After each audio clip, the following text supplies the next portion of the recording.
Beautiful.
That's Things I Want to Do. That is our friend Brent Durner from My Wicked Twin. That is off an album called Three Engines.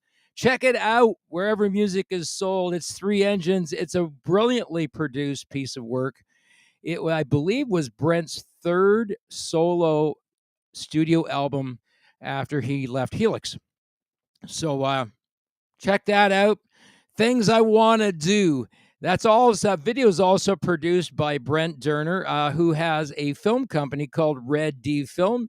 You can find them on the internet. I lost my buddy Sean there. Not something happened. He dropped out of the stream. We'll see if he joins shortly. There he is. All right. So tonight we're going to talk about the 11 hard truths of being a musician. Whole bunch more stuff. The topic of professionalism came up on my feed today, and I couldn't wait to jump in and say, hey, just the word professionalism means a whole lot in the world of music, and it means a whole lot of different things to a whole lot of different people. We're going to talk about that stuff and more stuff related to the 11 hard truths of being a musician. Tonight, we're going to talk with my co-host, Sean McKenna. He comes from a podcast called Bar Stools and Band Talk, Rim Shots with Sean. You know, that is a brilliant name for a show. I hope he gets syndicated, man. I really do. I hope his show gets bigger than Rogan because it's well done. Him and his buddy Jason, I believe, is big on helping him with that. Anyway, without further ado, my co-host with the most from the East Coast, Sean McKenna from the podcast Marshals and Bad Talk Rim Shots with Sean. Greetings. Happy birthday to Jason McCorson today, by the way.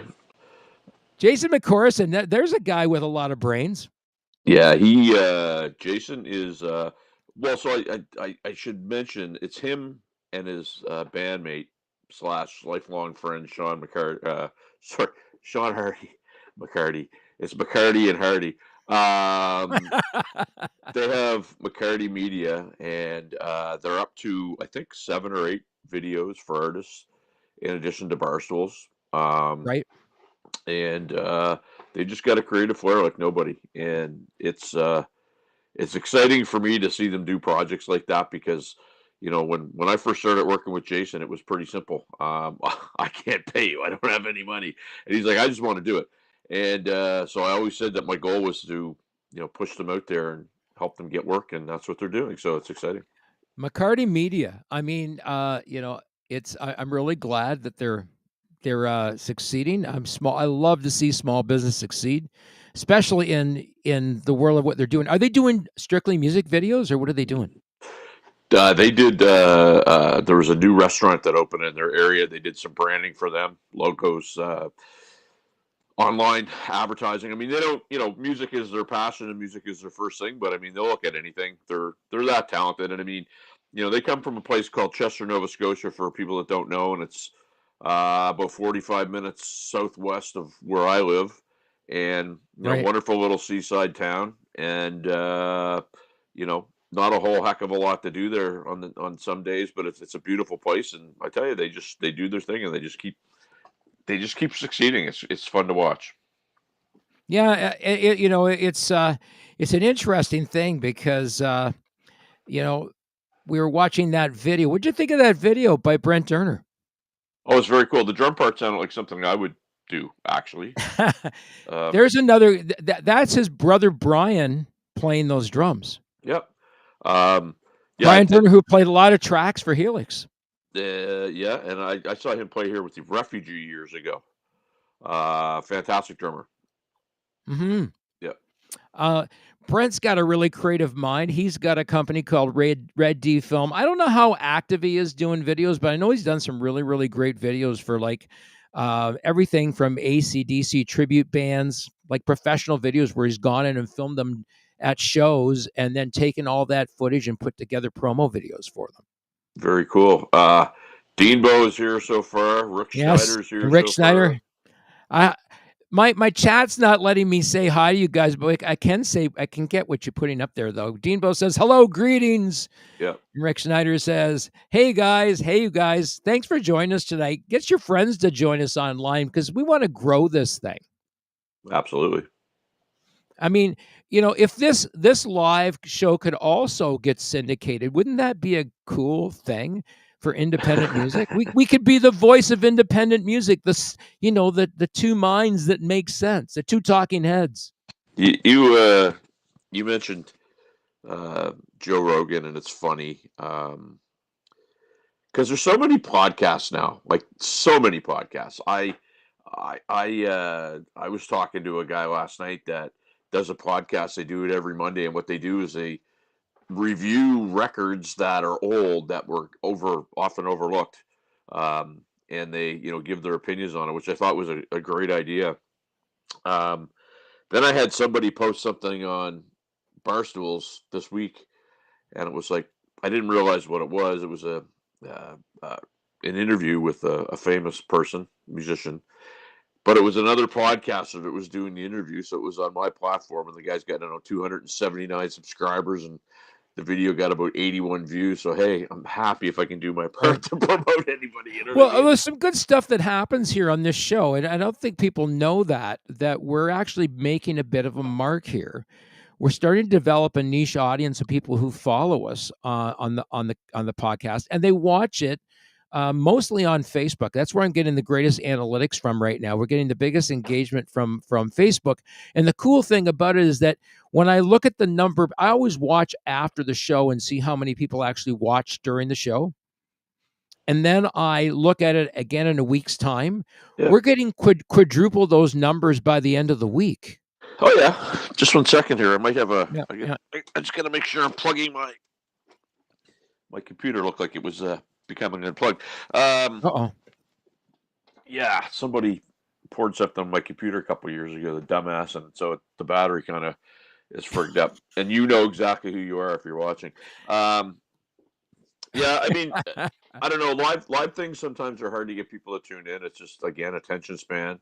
I remember when Barstools when we first started, and a friend of mine was like, "Well, do you have it on Spotify? Because I want to listen to it at the gym." And I didn't. And I tried it for a brief period of time, but it people are going to do what they're going to do. Well, I mean, the cool thing about this, if people can't catch this show live, and what I'm saying here is we're getting a lot of rewatches on the show because the show gets archived to my Facebook profile, it gets archived to my Indie Tunes Records page, it gets archived to our YouTube channel, yeah, right? And it's archived on Twitter X. So you can watch it on any of those platforms as a rewatch if you didn't see the show live. And all you got to do is subscribe to one of those and get notifications. absolutely. So this is another way for us to be able to promote what we do doing this show because we're live broadcasting on 4 different platforms right now simultaneously. Yeah, and I mean, it's funny. Somebody like, well, you got to be on this. Well, we're on that. Well, you got to be. You know what? It's one of those things where people are going to do what they're going to do, and you can give them all the tools, and they still have to make up their mind to do it. So anybody that's tuning in, thank you because it's it is it's the truest form of missionary work, but it's fun when it pays off. Devo says the podcast overrides the TV show Survivor. My TV is muted on CBC. Well, no pressure there. There we go. No pressure there. So, I mean, tonight we're going to talk about 11 hard truths to being a musician. We've been kind of working through this at a grueling pace because there's always so much to talk about any of these things, right? So here's the comment, and it says, you are a business whether you like it or not. Without realizing this, you can just be a puppet. Yeah. Huh. We covered that last week. Yeah, I kind of want to start there because the whole business side of things, I find, is the part that many musicians and artists struggle with. Yeah, but here's the thing, and it gets back to what your goals are, right? So I agree with that statement, but if you're say your whole thing is live streaming and people are picking up on your live streaming, well, if you don't have any aspirations to sell anything or tour or release any music, why do you care about being a business if it's a hobby? And I find sometimes people get forced into that path where they might not want to be a business, and it's kind of like, well, you are a business. Now, if you're out there doing it, you're 100% a business, whether you like it or not. That's just the way that it is. And it's potentially the worst type of business because there's no paid sick days, there's no paid vacation, you know, and sometimes there's no paid gigs. I mean, it's just. I was talking to a guy tonight about shows in Toronto, and you know, some bands get $150 at certain clubs, $150. And that's the guarantee plus whatever you might make in at a ticketed event or the door. So I mean, that's just kind of if you're going that route, you're a business.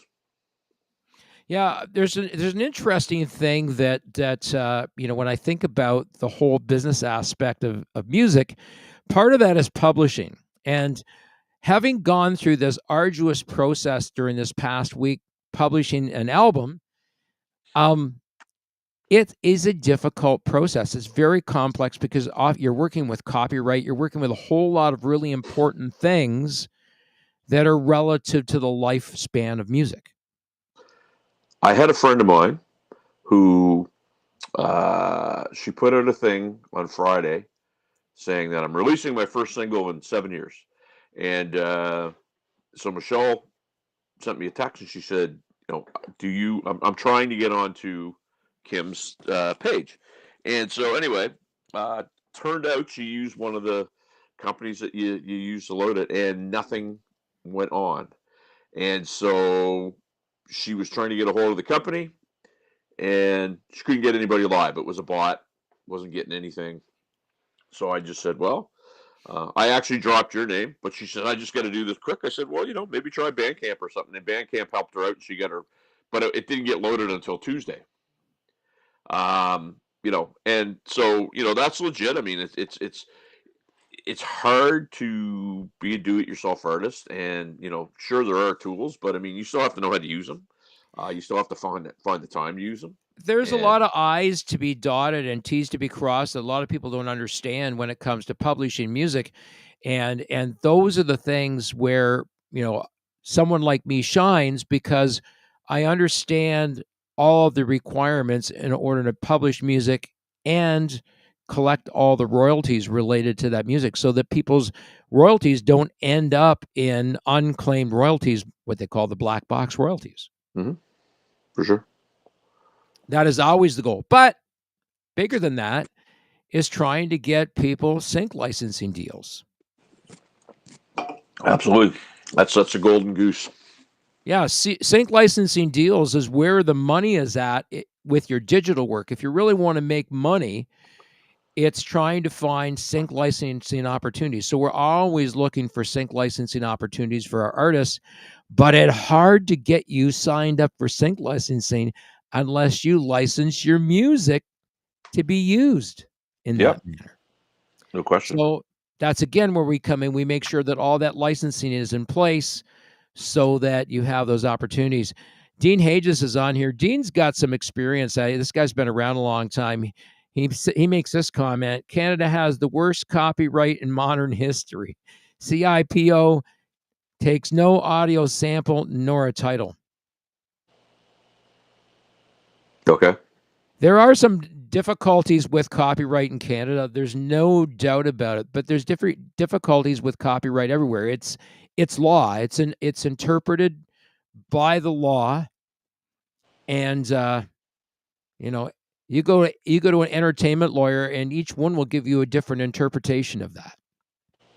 Well, that law and how it applies. That stuff to me is really funny because that's bang on.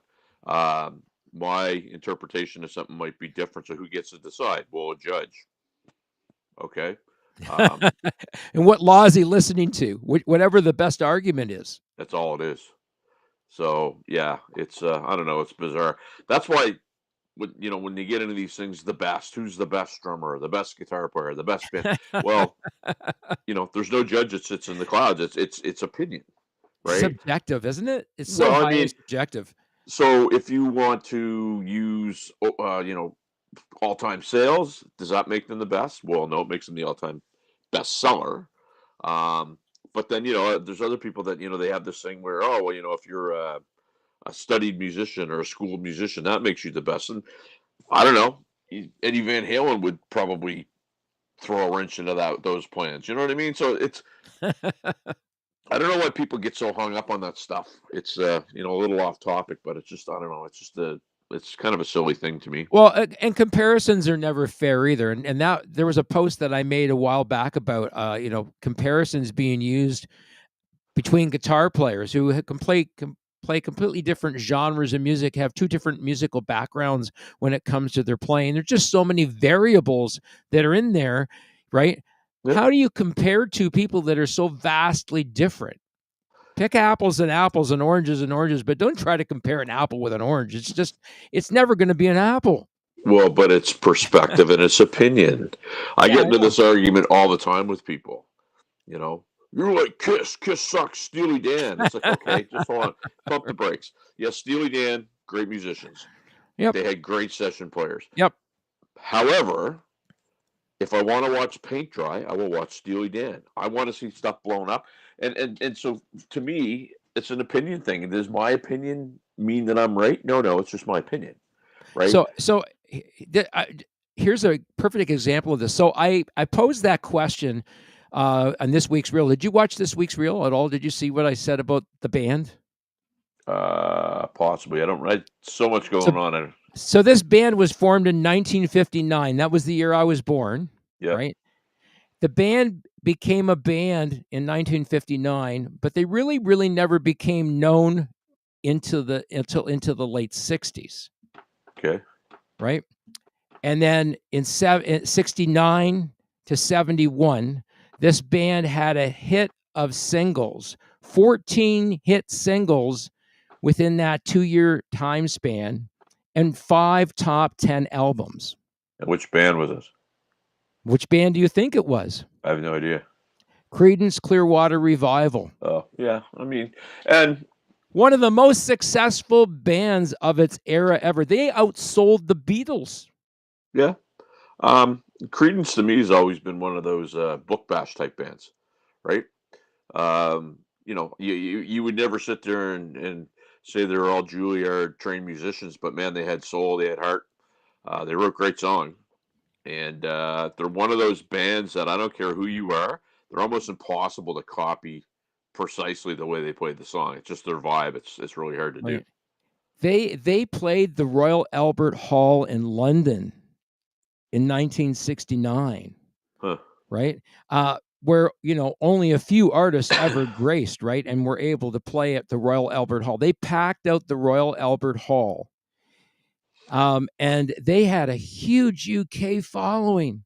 Yeah. Holy crap! They were as widely accepted as the Beatles. And here was a guy from Northern California who had never been in the Bayou who wrote songs about it. That's the modern day, we'll call it the modern day social media fool. Like, because it's so funny, like you see people that, have these big channels and, comment on things and they've, oh, we're going to do a talk in California. They've never been to California, but, they're experts on California. So that is kind of funny, he kind of fooled everybody, right? Yeah, well, here's the interesting thing, though. When he wrote those songs about the Bayou and all that stuff, it was what he imagined the South looked like. He'd never visited the South. Yeah, that's pretty cool.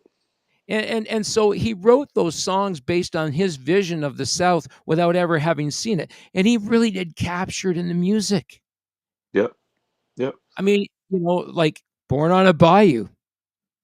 Well, if you can get visuals like that, I had an interview with an author, Dan Padanova, and I won't say who he is, but his father's a very prominent, legendary singer. And Dan is an amazing writer. And when we were talking, I was talking about the first time I read the book Misery by Stephen King. And in the book, she goes out to go into town, and the guy who, he is being held captive gets in his wheelchair and goes down the hallway, hears the car coming back, and there's this one thing where he gets stuck in the door jam. And they're talking about her coming in, you hear the car door shut, and I remember thinking, oh my God, is he going to get caught? And I'm reading a book, but it's a visual in my head, right? Right. And it was very powerful. It was very powerful. Yeah, I mean, one of the most popular songs that I've ever played in a cover band is Green River. Yeah. I've never seen more people get up with a beer wanting to dance when you start playing that song, because it's got such a groove to it. Well, it's funny too. I would never accuse myself of being somebody that's overly aware of lyrics. Like I listen to lyrics, but I don't really get into them. Right. And the other day I was doing something, and I was listening to "Crying in the Rain" by Whitesnake, and I actually paid attention to the lyrics, and I was like, those are amazing lyrics. No one understands the heartache. No one feels the pain. Nobody hears or sees the tears when you're crying in the rain. It's like, wow, that's pretty cool, right? And I don't do that enough. Get up and get your grandma out of here. That's right. I know, and it's the same as Brent's video, The Weekend, the things I want to do. It's the weekend, right? Yeah. I want all the things I want to do. I mean, Brent's cheeky, though. Brent's cheeky. It's almost like that whole song, "Living for the Weekend." Yep. right? It's got that whole same idea because you have to pack all your living into the weekend because you work all week. Yep. It's that Monday to Friday grind. Well, that's the thing, right? And the man always trying to keep you down, and that them's facts. Yeah, yeah. So where we talked about being a business, there's a whole lot of complex things with being in business as a musician. Publishing is just one part of how independent record labels like us help artists. Um, and while I sometimes don't have the capacity to take on new clients, I'm always willing to share knowledge with people. So Yeah, I think my personal thing on that is I was willing to share knowledge. I'm almost to the point now where um, I might be willing to share knowledge. And there's a couple. Well, and I don't mean to sound mean about that, but um, I find it really funny how and I'll use the example of the Facebook sponsored ad because I use this a lot. Hey, can you post this for me? And I'm like, okay.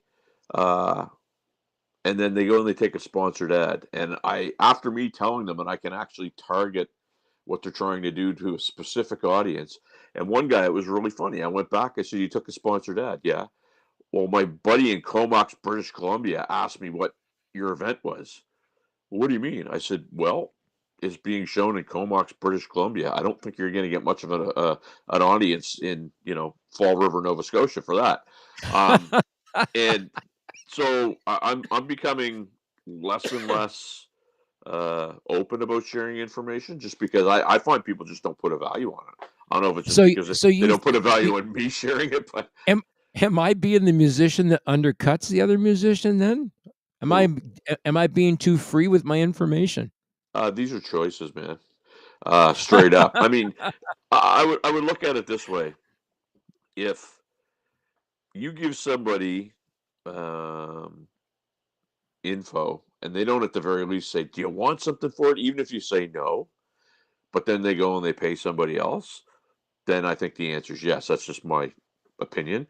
But I just find that uh, people want you to spend money on them, but they don't want to spend money with you. Well, I haven't helped the artist that decides to not come to me first.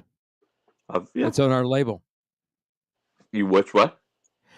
If you're gonna outsource something, come to the label first Oh, no question. to see if it's something that the label can do for you.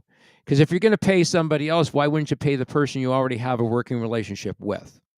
Well, and I can't offer. I can't offer guarantee. I can guarantee people are going to see your event or see what you're doing. I can guarantee that you're going to get reactions. I can guarantee. The only thing I can't guarantee is somebody buying it because nobody can guarantee that, right? But all the other stuff, you know, I can guarantee more than what you're paying for in a sponsored ad because a sponsored ad Okay. doesn't target anything. So look, I want you to take your left finger and point straight upwards. Oh, this way? Ah, Oh, is that that's your my left right finger? finger. Yeah, Right here. straight up, like that, until the over. There it is. Right, no, over I the other can't get way, over there, man. right there, right there. Whoa, stop back, right Oh, there. Indie Tunes. That is the Indie Tunes logo right there. That is product. We look for loyalty from our artists. We are 100% loyal to our artists, and we expect that 100% loyalty in return. Right? Loyalty is a huge thing in today's market. Pardon me. You Yep. can't you can't put a price on loyalty. Man, a little bit of lemonade went down the wrong way. No, you can't. I'm just gonna hit mute for a second. No, go ahead, man. All right. Sean's just having a choking fit there. I'm going to go on screen here, give him a break for a second. Listen, loyalty is everything when it comes to business, right? You need to be loyal to one another. As independent artists, figure out a way to build an alliance with one another. Figure out a way to collaborate on shows. I see Terry Marsh is watching the show tonight. Those guys have a pop-up concert stage, complete production, the whole deal. And you could join them.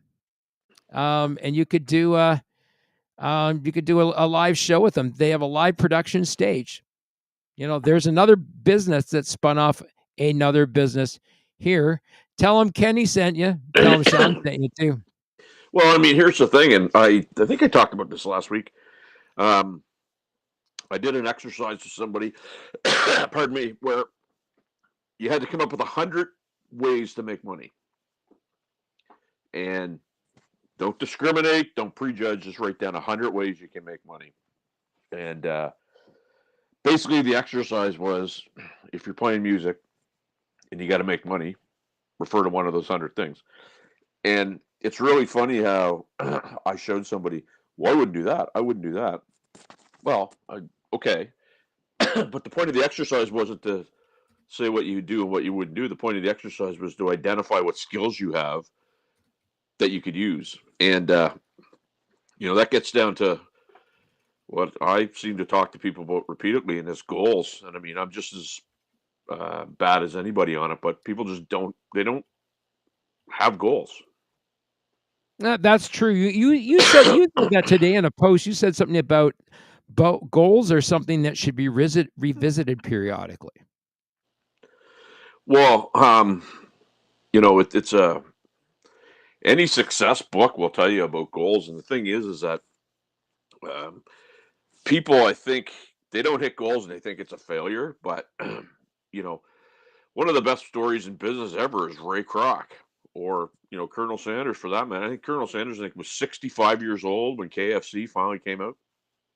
You know, Yeah, late Ray bloomer, late Ray bloomer. Ray Ray Kroc buys McDonald's at 52.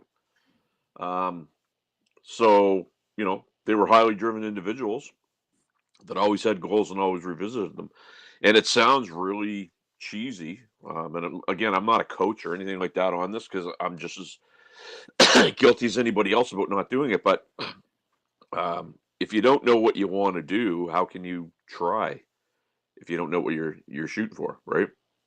And so it's good to look back at goals and see what you hit and see what you can recommit to.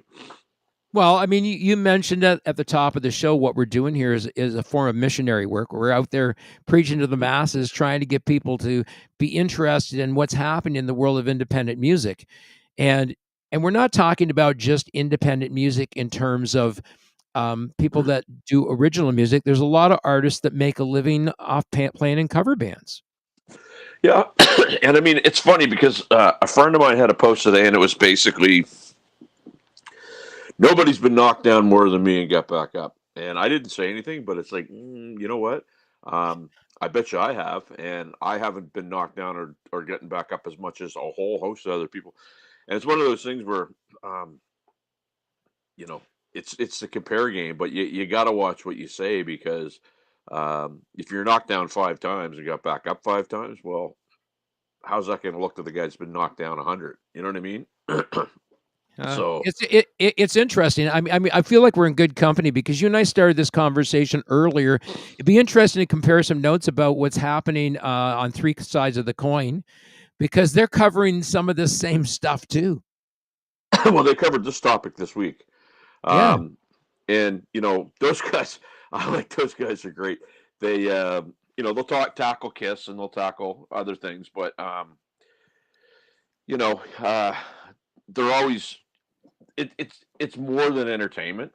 They cover a lot of really good gooey info that can be used, right? right. I mean, here's the interesting thing that I find different that you and I have a different perspective on this because we're both first and foremost musicians. Yeah. Well, I am. So, well, I'm a musician as well, brother. I've been playing in. I started off playing in my first garage band. I think I was like 14 years old. It's a joke. I think I might have been playing in garage bands when you were still in diapers. Not even a thing. But it's funny. It's funny because the topic about professionalism that came up today, you mentioned that, right? Yeah. So it's really funny how so many people that want to be considered professional but don't have the hours, they don't have anything behind them other than They learn to play something a little bit proficiently. Maybe they're a decent singer, so they go out and play, but they don't do the work. They don't practice. They don't constantly try to get better. They just, and I know a lot of people like that, and it's not an insult, and then maybe to one person it is, but where they just don't do the work and they expect the same rewards as everybody else, and it's just very bizarre that people think that way. Yeah, what I found is really, really, really interesting is that, you know, how things develop for people as musicians, and I think musicians bring a different perspective and texture to that discussion, of, what it's like to be a musician, where non-musicians would have a completely different viewpoint. They might have it more from an observer's standpoint, but not from a lived experience standpoint. Well, if you compare music to sports, and I always like this analogy because I've been heavily involved in both, and whether you like the athlete or not, very few just okay athletes get through. Like there's some misses and people miss certain people, but for the most part, the people that wind up where they are the best of the best. You can't say that Right. about music. You can't say that about music. No, I think that you and I have a much different filter on us than other guys that do these types of podcasts. Like, for example, the guys on Three Sides of a Coin. I don't know if any of them are musicians, are they? I'm not sure, and possibly, but I mean, there's a guy up here in Canada. I won't name him, but he's been around forever. He used to have a magazine, and he was, I guess, a guitar player. But I never, nobody's ever been able to tell me how much of a guitar player. And he was always one of the most opinionated guys I'd ever encountered in my life. And people listened to him. Um, and I guess it was because they thought he knew stuff. He happened to have a network of people, and I think that gave him some credibility. But he was always one of those guys for me. I just always took him with a grain of salt because, if I get to the point where I needed him to show me how to do something on an instrument, he couldn't do that. So therefore, he Here's it. was. Here, it's really an interesting thing. Keith Hill's got a really good comment here. I have been amazed at the number of musicians I've met in my lifetime. Keith's been around a long time. Who have been there, done that attitude. Then you ask where they've been or what they've done. They say they never left town. There's this thing called the internet now that you can figure stuff out, and it's a great point, um, because I don't know about St. Thomas or where our fine friend is from, but there's an awful lot of musicians here in town that the furthest they've traveled is from Halifax across the bridge to Dartmouth, or maybe Sackville, Yeah, and I was. It was really funny because I was away from music for quite some time when we lived up in Owen Sound. My wife and I spent the early 2000s up in Owen Sound, and I didn't really get back into music for almost a decade later. what was Owen Sound? Was that Campbell Street Station or what was that up there? Up there, I ran a long-term care facility up there. No, but what was the name of the bar up there? Oh, the Harb. Yes, yes. The Harb, the home of rock and roll. I saw Nazareth there. I saw Big Sugar there. I've seen so many bands that were coming through Toronto, big bands that were playing in Toronto who actually came up to the Harb. I played that bar 9 times. Uh, yeah, I've seen some. I've seen some great bands up there. Great vibe in that bar. I'm so glad that it's still a staple up there. I know Well, that Boiler Beach plays there. But interesting thing. So when I got back here in 2007, I formed I got the best, what I thought were the best musicians to back me up on this band, right? Guys that had been around the circuit for a long time, that knew their way around their instruments, and knew almost every cover tune that's ever been written. yeah. And I thought, I want to form a really good cover band. I want to get out there and play regularly because I had a Monday to Friday job, so I could gig every weekend, right? Hmm. So we were like, I want to gig every fucking weekend if we can. And we formed a good cover band. And people that were musicians that I grew up with went, Ken Bo, I never knew you were a musician. And here's the funny thing. My first my first garage band was like 1973. I was 14 years old, Mhm. right? And that led to a later a gig with a band out of Strathroy. That's what I was doing all those years. Those guys were playing in St. Thomas. I was playing in a band that was like 30 miles away, Oh, yeah. right? With musicians that weren't even from St. Thomas. So, of course, they didn't know I was a musician, but I was playing with guys that were from different cities than me. I drove every week for rehearsal to Strathroy. Well, and I mean, this is back to the whole thing about dues paying and experience. I mean, I could tell you, um, you know, I my first band that I was in, I went on the road, and the two guys that play in Michelle's band were in this band with me. We got fired everywhere we played. Everywhere we played. And so the idea was, okay, well, let's get them out of town. So they sent us to Newfoundland, and we played there a week and had a great time. Played the second week, got fired on a Wednesday in Newfoundland. And so it wasn't like, oh, here's the rest of your money for the week. No, no. So it's like you're in Newfoundland on a Wednesday. You got one day to clear out and figure out how you're going to get home in the middle of winter. And so this is why, and this isn't to make me sound like Mr. Big in my britches, but I don't see these types of experiences happening where somebody can say, well, I know exactly what you're going through. Well, do you? I almost went on the road with these guys back in 1977. We almost went on the road. Actually, before that, 76, we almost went on the road. And the thing that stopped us all was I had a great paying job, a day job that and it had a pension.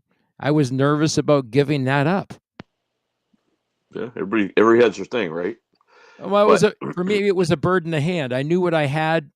35 years later, I'd have a full pension, and I'd still be a young man and still had my whole life ahead of me. yeah, no, and again, it's what works for you. Where I Yep. kind of go, is when I'm sitting there and I'm having a conversation with somebody and they're telling me, well, this is the way the music business works, but they haven't played outside of Halifax. And that's not to sound like a jerk. Yeah. I don't mean to sound like a jerk. But part of my thing is I've had so many different and some of which I'm thankful for, and some of which, man, why? But, um, but they're all things that I can actually go, okay, well, I had that experience, and somebody else maybe didn't, and so I get why people get bitter about these overnight success people that don't pay any dues. I do get that. I get frustrated with it sometimes too. But these are just all things that it's the way it works. So back to my statement I made a couple minutes ago, you know, the best of the best is what gets through in sports. It's not always that way in music. No, not always. And there are people who in the music business who have taken detours. Did you not have a hiatus where you were away from music? From 1995 till 2001, I I was playing with the band that I moved up to Ontario with, and it broke up. And I was super discouraged, and I was just like, you know what? I'm getting sick and tired of not having any money, and so I just sold all my gear and went to a recruiter who said, "Oh, you'd be a good sales guy," and that's what I ended up doing. Um, and, ABC. well, and AB closing. in hindsight, I learned a lot of cool things that help me now. But I think about all the different situations I was put in, and it kind of makes me a little sick to my stomach, up to and including the last real job that was probably one of the worst professional experiences I've ever dealt Right. with. But Well, neither here nor there. I'm sure that Keith probably played in places like Wapiscat. I'm sure he played. I know he played in Timmins. I played at Timmins Miller's Pub. And then what's the other one? Kapuskasing? I played the Cap, Geraldton, Wow. That's a Blind long ways River, up. That's a long ways up. Blind River, Smooth Rock Falls, Mood Rock Falls. Peterborough, Sault Did you Ste. play Marie. Did you play at the Blind River Hotel? Yes, I did. Sudbury. That's right on the main drag, right across from the railroad. Yep. You're looking right out at the lake. Played all the. We used to call it the OHL circuit, man, because we would go. We do Oshawa. OHL circuit. Yeah, we do Oshawa, Peterborough, Sault Ste. Marie, Timmins, Smooth Rock Falls. Uh, what did I say? Blind River, Lindsay, Chelmsford, the Hammer. Uh, then we do Windsor, Cambridge, London, Sarnia, Windsor, and then we play Toronto for 2 or 3 weeks. Yeah, it's an interesting thing. People have been, I've been talking to people about this idea of creating this. I really want to do something different, right? And one of the things that I was thinking about doing was this whole notion of coming up with some sort of a tour loop through southwestern Ontario. Now, when I mean southwestern Ontario, I mean that corridor between Windsor, Ontario, and Toronto. So you're only talking about a 4-hour corridor there. Mm-hmm. But between Windsor and Toronto, there are some really, really cool venues that if you brought in the right closing artists to close the show, the right headliners, you could put independent artists opening for every one of those shows. Yeah. And what a great way for people to get exposed to indie artists by going to a show where one of their favorite artists is headlining. Now, there's 2 bands that have done really, really well when they've toured throughout southwestern Ontario. So right now, I'm pursuing them with an opportunity to develop a tour that would take us through southwestern Ontario from Windsor. And I'm talking about places like the Walkerville Theatre. Have you ever been there? Yep. What a beautiful venue. It is. I played there. I played Walkerton. I played. What else is around there? Oh, geez, I can see it. It's that way. Anyways, the Walkerville Theatre is one of those venues. The other thing we're also looking at as one of those venues, and we've had a conversation with them, is the casino in Windsor, Casino-Rama. Or not? What's that? That's Casino-Rama's Barrie. Casino-Rama's Barrie. Sorry, Casino Windsor. Yep. And they're interested in these bands coming there to play. And if we play our cards right, we would get to select the openers for those shows. Mm-hmm. Right? So imagine being an independent band getting to open up for a fairly famous artist. And maybe we have 2 indie bands that open and play 2 short sets. Well, and I could give you tips on that because I've done it many times. And contrary to popular belief, the bands don't want you to talk to them during sound check. It's just it's an etiquette thing, right? Yep. But no, that's opportunities like that are great because a headliner would have a crowd, and they bring their crowd, and the openers get to be exposed to that crowd. It's a good thing. Yeah, so we're right now in the talks with a couple of artists. We're in talks with. We actually want to get a couple of promoters behind this because it's monumental to put on this sort of event where you start out in Windsor and you finish in Toronto, right? And these would be different dates. And of course, you're not going to, it's hard to get people out to shows during the week. Oh yeah, no question. So you got to pick and choose. If you're gonna do a weeknight show, you got to pick a night where you're going to get maximum people come out to the show, or maybe it's an early show. So if people got to work the next day, they're not out till 2 o'clock in the morning. So they have BTO April 1 and the Headpins playing Halifax in, I don't know, a few months. And the show, it starts, doors open at 6:30, show's done by 10. Right? I kid you not. Which is what? And the thing is, you're talking about legacy bands that are playing now to legacy crowds, right? Yep. Our band is playing a Christmas gig. We're playing a Christmas gig for a motorcycle group, and our gig is from 7 till 9. Yeah, That's the one thing I miss about the whole COVID thing. Not that I miss much, but I miss the sit down. Like when everything opened up, everybody had to sit at their table, and it was just like watching Elvis play in Vegas in like '72, right? Where they had to sit at a table and clap, and there's no dancing and standing up and that type of thing. And this whole thing. Oh, we had them dancing all night long. Well, great. There's nothing wrong with that, but I just music to me should be an event. That's not an event. That's just a barn dance. That's just my humble 2 cents. Right. But I just really enjoyed it when people actually paid attention and took in what was going on. Yeah, being able to play this event's kind of a cool thing for us because we get to decide the complete set list, which includes us playing a bunch of our original music as well. So the cool thing about it is that we get to expose these people. Now they've heard our original tunes and they love our original tunes, and they're like, "Yeah, put them in the set list." Well, that helps. Yeah, it's always great. You get to promote your own brand Yep. at the show as well, which is really cool. And we're playing at a club. It's actually at a club here in town who will probably end up playing a show or two there next year. Well, there you go. That's what it's all about. Yeah, so we don't like to play out often, but we when we play out, we usually get all of our followers out to a show, so it's kind of cool. Well, the cigar dude, Bacon Bits guy, he talks about that quite a bit. Yeah. So what's it mean? Overexposure. What's it mean to be shadow banned? Shadow banned? Yeah, what's that mean? I don't know. Is this a trick question?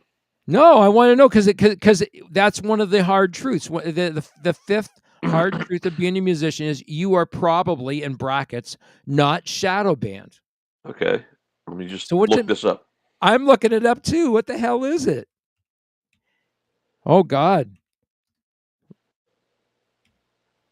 I'm sure it's something not good. Is shadow banning, stealth banning, hell banning, ghost banning, and comment ghosting.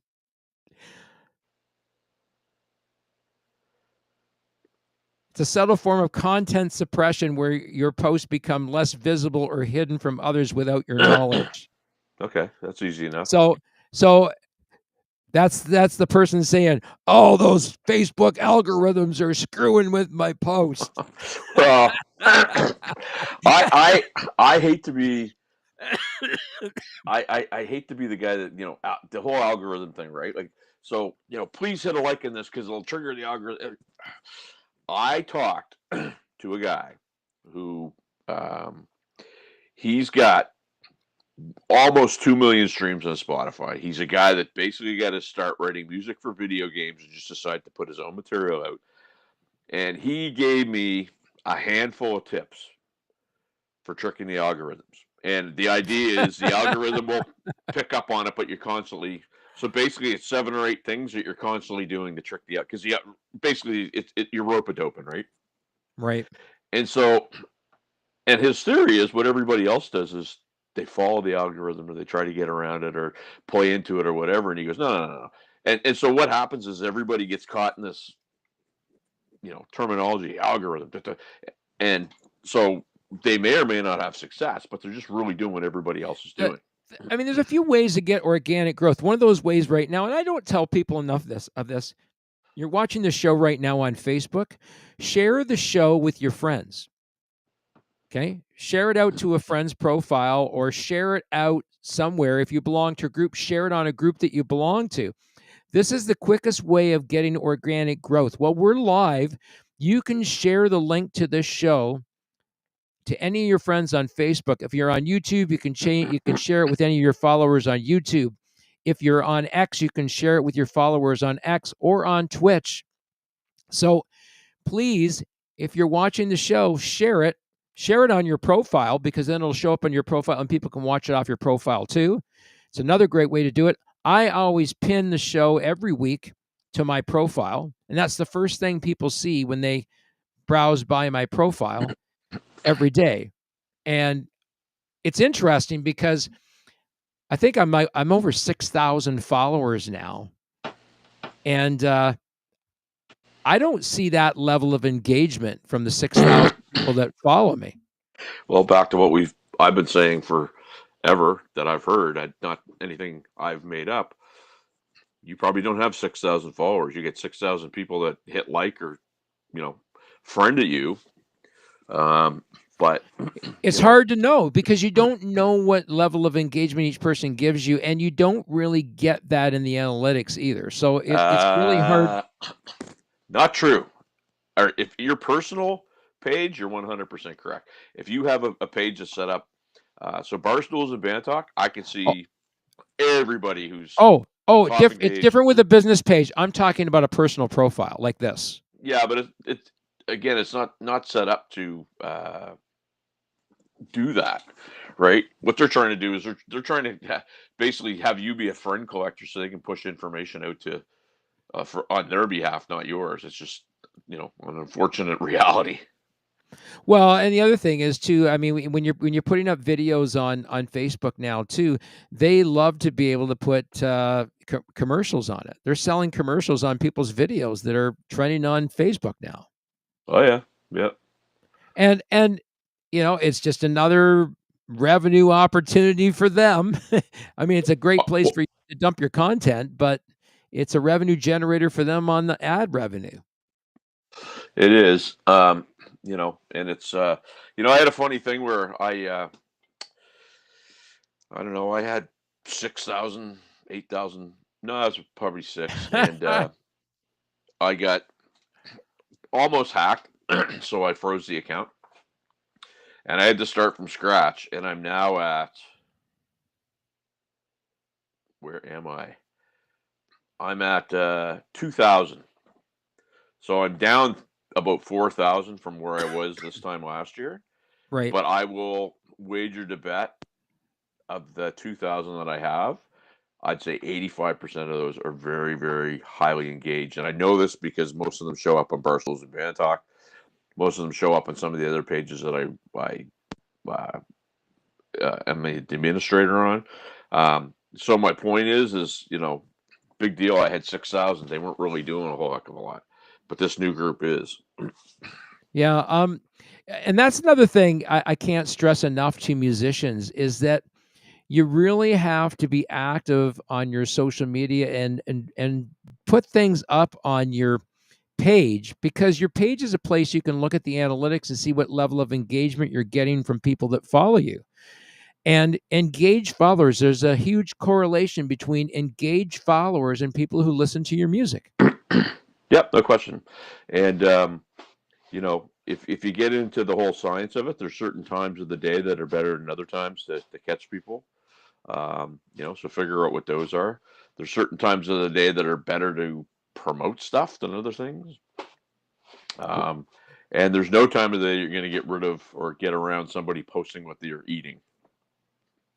Yeah, so if you're looking for something different, check us out every Wednesday. I actually made a mistake on the reel this week. I started off saying Eastern Standard Time and then finished by saying it's Eastern Daylight Time. Yeah. Talk about confusing. Now that we're on Standard Time, you can watch the show every 8 p.m. If you come here live, you come join us, jump in the chat room. There's always some cool stuff. Deanbo says, can I Google some old videos of you playing, Kenny, 20 years ago? Probably there's some stuff out there. We had a band in London. It was called Tripwire. And I got that name from a friend named Doug Vardy. Do you know Doug Vardy? Did you ever meet him? I know who he is. I don't know if I met him. Yeah, Doug's an extremely talented musician. He's got very successful Bryan Adams and Rod Stewart tribute acts, and of course they've got their Beatles and Blue thing. He's such a busy guy, and he's sung on so many different artists' tracks over the years, which is really, really weird. I start going through old tracks of artists that you and I would know, Canadian artists you and I know, and Doug Vardy shows up on the credits. Oh yeah, that's It's the way of the world, my friend. It's an interesting thing when you see that. We're gonna get into the meat of this next week because Sean's gonna like this one, because this is the one that Michael always stresses. Michael Branville, who we're gonna have back on the show, by the way. You are obsessed with numbers, but the wrong ones. We should be obsessed with how to look after real fans, not follower metrics. Um, That's a so loaded one. That's a loaded one. So you give us a quick primer for next week because we're just heading into the last few seconds of the show. I just want to say this, and it took me a long time to grasp what Michael always said about that. There's nothing more fooling than playing the game of looking at your video and going, it's got 1,500 views, and looking at somebody else's and it's got 10,000, right?